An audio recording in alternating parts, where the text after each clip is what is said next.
রাতে ঘুরে বেড়ানোর মজাই আলাদা। এমনকি দুলাভাই আজ আমাদেরকে ফুচকা ট্রিট দিল, সেই সাথে আজ সবাই অনেক মজা করলাম। সন্ধ্যার পরে খুব সুন্দর করে রেডি হয়ে নিচ্ছিলাম, কারণ আজকে ননদ দুলাভাইয়ের সাথে ঘুরতে যাব। তারপর দুটো রিক্সা নিয়ে নিলাম। এক রিক্সায় ছিলাম আমি, আমার ননদের ছেলে আর আপনাদের ভাইয়া। অন্য একটা রিক্সায় ছিল আমার ননদ, দুলাভাই আর আমার ভাই। আমাদের বিয়ের পর আমার ননদ জামাই মানে দুলাভাই এই ফার্স্ট টাইম আমাদের বাসায় আসলো। তারপর সে বলছিল আজকে নাকি সে আমাদেরকে ফুচকা ট্রিট দিবে। তো যেই কথা সেই কাজ, আমরা খুব তাড়াতাড়ি করে রেডি হয়ে নিলাম ফুচকা ব্লাস্টে যাওয়ার জন্য। আমার ননদও অনেক এক্সাইটেড ছিল ফুচকা ব্লাস্টে যাওয়ার জন্য, কারণ সে আমাদের অনেক ভিডিওতে এই রেস্টুরেন্ট দেখেছে।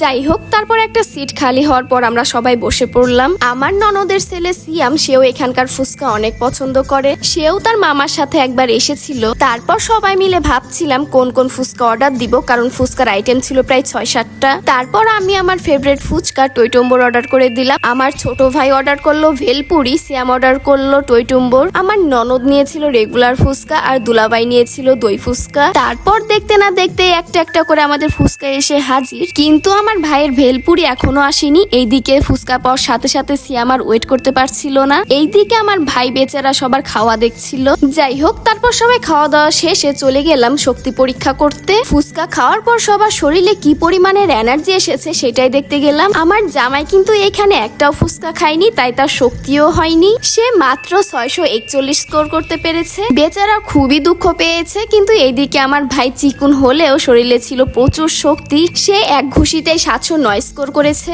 এখন পালা আমার পালোয়ান ছোট ভাইয়ের, সে কত করতে পারে দেখি। আমার ছোট ভাই তো ঘুষি দিতে গিয়ে নিজেই পড়ে যাচ্ছিল, কিন্তু সে ভালো স্কোর করেছে, তার দুলাভাইয়ের থেকেও বেশি। এখন পালা সিয়ামের, ওর জায়গা থেকে ভালোই চেষ্টা করেছে, 434 উঠাতে পেরেছে।